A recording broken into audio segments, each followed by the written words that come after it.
The phenomenon of awakening is caused by divine timing and ordination, which has finally moved to sound the call for humanity's movement forward, and to shine the light of truth into the domain of ordinary consciousness.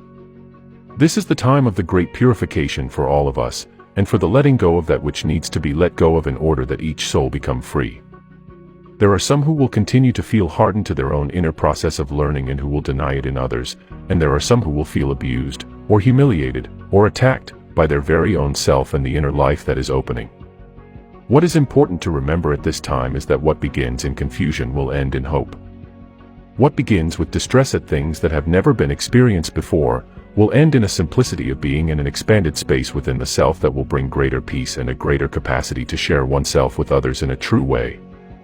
It will also bring, in the end, a greater awareness of God's love and of God's gifts to humanity. All forms of life are moving into this next step of awakened consciousness, and all forms of nature will be affected as well by the increased light of awareness.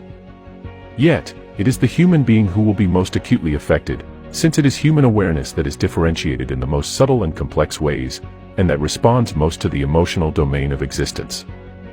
Nevertheless, all of nature shall respond to this call to awaken, and both plant and animal life shall feel and seem more alive, more vibrant, and more conscious. This is the miracle of the time we are in and for which all souls have waited, namely, that the life of God that has existed in all beings without exception, shall finally become more visible. And ordinary reality as it exists in trees, brooks, grass, leaves, clouds, air, mist, earth, shall finally take on the visibility of light, that has always been part of the structure of life forms, but never part of their radiance. Now, life shall radiate light.